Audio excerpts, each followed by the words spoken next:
Hello and welcome to the 67th edition of Marex Maritime News.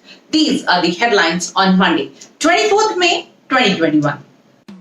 Europe open for crew changes of Indian seafarers. Record data consumed per ship during pandemic. Positive outlook for new buildings and second-hand ships post-pandemic. Dry bulk correction underway, seeking a bottom. Digitizing Indian ports and waterways to reduce logistics cost. Seafarers around the world can still travel to Europe to join vessels, even from countries facing fresh COVID-19 outbreaks, such as India, where daily cases hit more than 3 lakh in mid-May. Looking at the average daily download and upload volume rates on 11,000 vessels using Inmarsat's Fleet Express from January last year to March 21 this year, the total data consumed per ship has leapt from 3.4 gigabytes a day to 9.8 gigabytes a day. I would not be alarmed at this stat. If you look at it in the context of providing remote medical assistance, the exchange of emails, images, and the video calls with an experienced medical team has been an essential component to caring for our seafarers despite the lockdown protocols on several ports. These are stressful times, and the access to care that can be effective on board is extremely important. However, one takeaway from this is to optimize the exchange of data in such a way that this does not become an expensive affair. On the remote medical assistance side, we will be launching in the next few months some apps that would simplify and streamline data exchange, video calling, and information flow between crew on board and our medical team on shore. Looking ahead, greater use of data in general would increase as it has been over the last few years, and we must find efficient modes of doing so. There has been an internet surge in the past 1 year on board the vessels in the marine industry. This surge has been attributed to, of course, the COVID pandemic, which brought about a lot of challenges for the industry. Repatriation became very challenging due to port restrictions and, of course, international flights getting closed. Due to the uncertainty this COVID got about, we saw that seafarers started experiencing anxiety on board. Of course, the safety of the family is a priority for any person. To help the seafarers reduce their anxiety levels, the companies proactively provided the ships with better access to internet so that they could be in touch with their families and loved ones on regular basis. As their period of contracts were extended, it was important to maintain the motivation and morale of the seafarers on board. To know the family is safe, it actually relaxed them, and they provided a sense of reality check for them that they could not go back home. Thus, the surge of the internet has been because of the importance given by the companies for the mental health of seafarers on board as well. In fact, they were encouraged to use counseling services, use helpline numbers in order to vent out in case they were going through any kind of psychological distress. So yes, the surge has been there, but I think it was very much required in order to maintain the sanity of our seafarers on board. Ultimately, their safety is the industry's safety as well. And also knowing that the family is safe, they were able to function and work with reduced anxiety on board.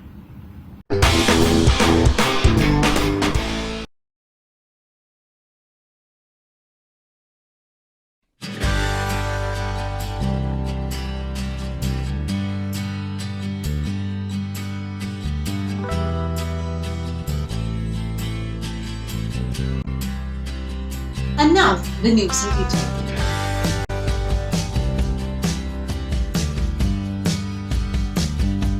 The next step is definitely there has been some pressure on Indian jobs in one way or another.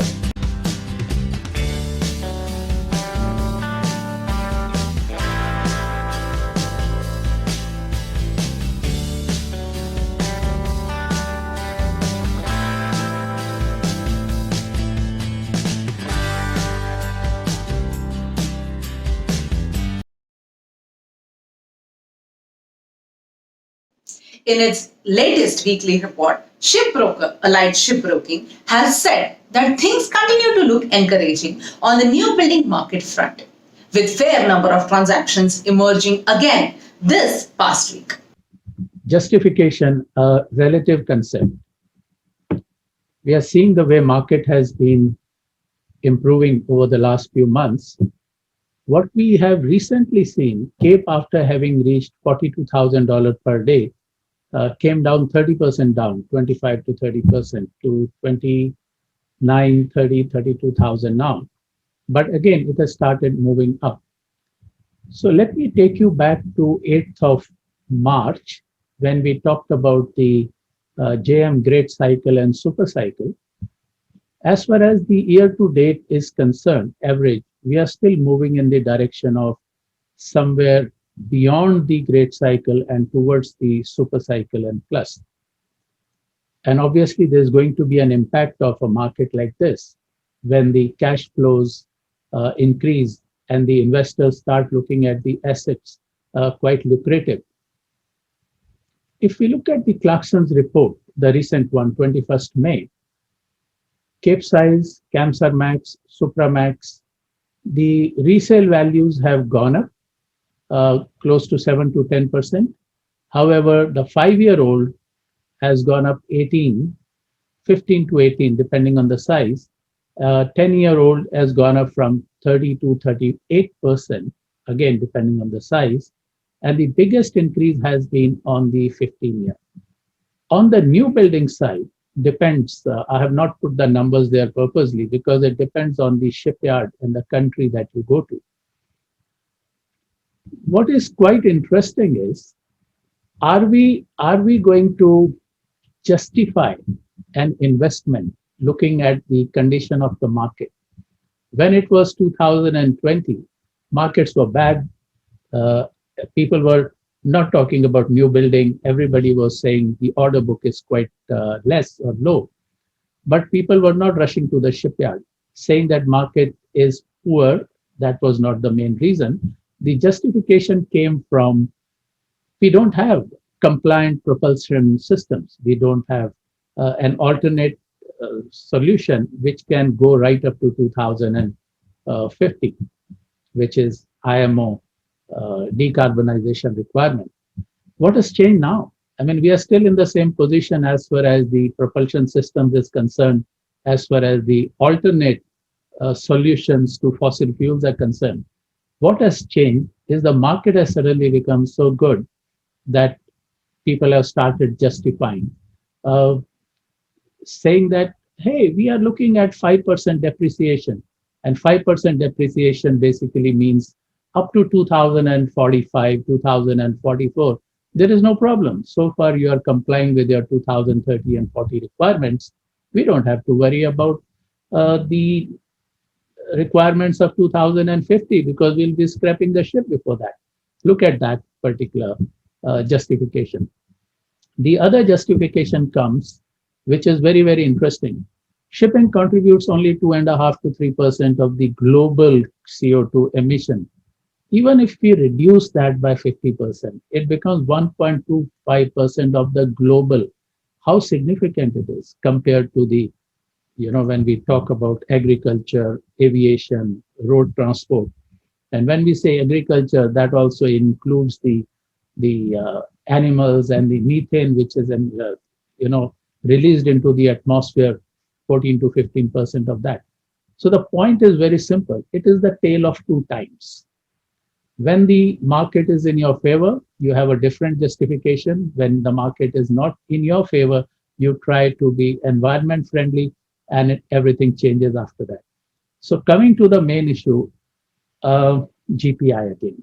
If you look at the gentleman here, there is caution. Hi, I'm not worried about that. Restraint, no. GPI, yes, let me make use of the market at this moment and we'll see about the decarbonization later.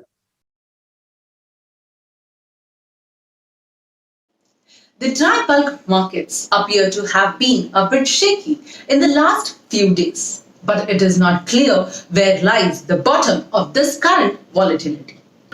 The dry bulk markets appear to have been a bit shaky these last few days, but it is not clear where lies the bottom of this current volatility.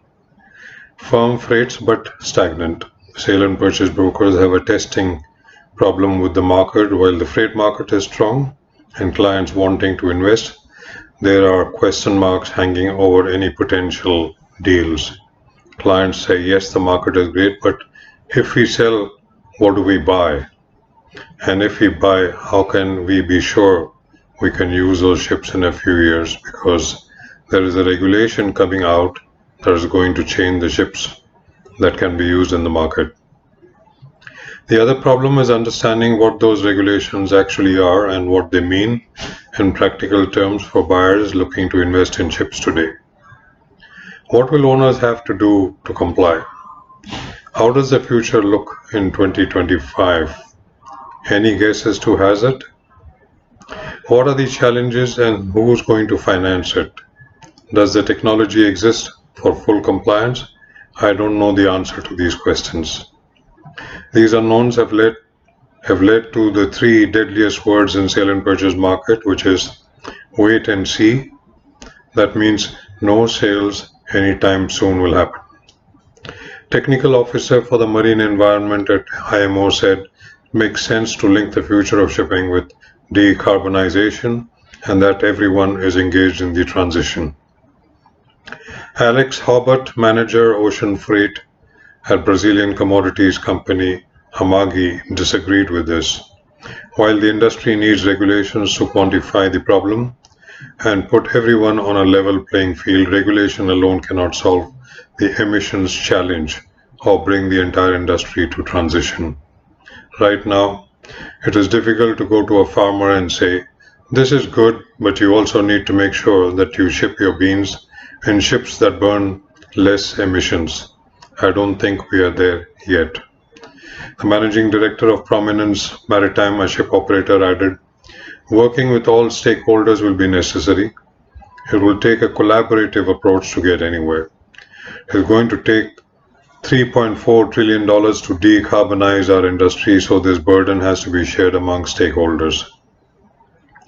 We are the end users. We do not create the products. If the best design or engine is not available, what can we do? We cannot be the ones who are producing the R&D and technology for that. This is not our role. We are transporters. This puts ship owners in an awkward position. The regulations are aware, but we don't know how to comply with them. Even though we want to, it's not a clear-cut path. Flexibility is the key word, said Director of Business Development at Wärtsilä Corporation. However, this brings uncertainty. The technology that is ultimately needed to comply down the road is not there. There is not one answer that can fix it all. We cannot expect a ship owner to scrap a ship that is 10 years old just because they need to introduce a new technology to comply. Owners have been deterred from being the first mover as traditional business models leave little room for significantly increased fuel costs. If we look at the average return on investment on capital for the past 10 years or so, it has been quite low. The industry needs to find a fuel that can be scaled to bring down the costs. Can we turn decarbonization into a business opportunity where we can begin to create business value? Here's a question. The technology to deliver just-in-time arrivals already exists. It is not rocket science. Any increase in ocean freight rates needs to make economic sense from day one. But charterers would likely be interested in contributing to investments to improve fuel consumption with selected owner partners so that they could reduce their fuel bill. He is also an advocate of slow steaming as good for emissions and good for the market. There is a business case to be ironed out before those wheels can be set in motion. Everybody around the table is saying, if we implement this, there will be clear gains. But we do not know who is going to gain from what and how this will impact my Excel file. My question has been for a few months now, do we see a rise in incomes going forward in all segments of the dry cargo ships? When you look at the forward contract rate assessments given out by a large panel of Baltic exchange brokers, the answer is no when you study below figures going ahead. Closing on Friday, 21st May, the futures market for Capesize vessels for July 2021 was 40,700 a day. Quarter 4 21 was 30,550. Calendar 26 was $14,000 a day. In 5 years' time, down from quarter 4 21, $30,550 a day. Calendar 28 is only showing $13,700 a day. For the Panamax 82,000 size, July 21 was assessed at $28,000 a day. Quarter 4 of 21 at $23,000 a day. Calendar of 26, $11,100 a day, down from $23,000 in quarter 4 of 21. Calendar 28 is looking even lower at $10,500 a day. Panamax 74, July 21 is being assessed at $26,700 a day. Quarter 1 of 22 at $16,300 a day. Calendar 27 at $9,400 a day, down from quarter 1 of 22 at $16,300. Calendar 28 is being assessed at only $9,200 a day. Supramax for quarter 4 of 21 assessed at $21,600. For calendar 28 is $9,800 a day. You can see the drop from quarter 4 of 21. Estimated levels for Handysize 38, June 21, $25,500 a day. Quarter 4 of 21, $19,700. Calendar 26, $9,800. And calendar 28, $9,300 a day. So what does the future hold for shipping besides surviving and gazing at the crystal ball?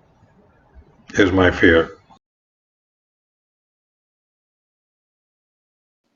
Digitizing Indian ports and waterways can help to reduce the overall logistics cost while enhancing the country's competitiveness to transform it into a global manufacturing powerhouse. Technology company Cisco's initiative to digitize Indian ports and waterways is centered on 4 focus areas. The first is to improve the turnaround time. This will directly impact the capacity and the revenue. Preventing loss of revenue and equipment failure through real-time equipment monitoring is another focus area. Cisco has partnered with some of the largest Indian seaports and inland waterways, including Visakhapatnam, Deen Dayal, Kolkata Port and Inland Waterways Authority of India, IWAI, to transform them by digitizing their processes. Digitization of commerce or e-commerce was the most predominant trend for last few years.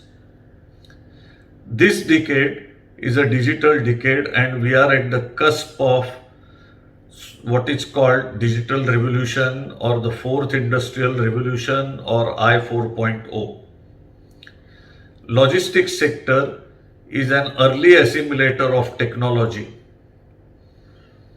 and ports being one of the most cash rich segment of the logistics sector have been the earliest assimilators of technology, and it's about 10 years back we have seen usage of robots, automated transport vehicles and digital exchange of messages with all the stakeholders in some of the leading ports.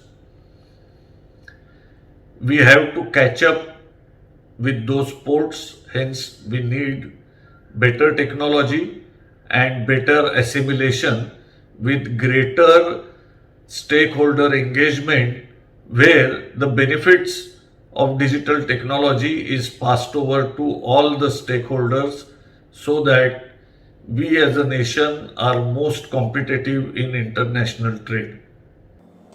As a step towards improving the efficiency and effectiveness of various activities being performed by IWAI and to ensure ease of doing business, IWAI has developed digital solutions to enable stakeholders to have access to key information for national waterways using integrated digital platforms. The solutions were identified and developed in consultations with shippers, vessel owners, industries, central and state ministries, maritime boards, and other internal and external stakeholders for the IWT sector. Providing public access to key work being done by IWAI for the sector will enhance IWAI's standing in the market and will also increase trust in the sector. The key digital solutions developed by IWAI, CAR-D, that is Cargo Data Portal, a web portal, PANI, Portal for Asset and Navigation Information, web portal and mobile apps, Management Information and Reporting Solution, MIRS portal, IBP Permission Portal, NOC web portal.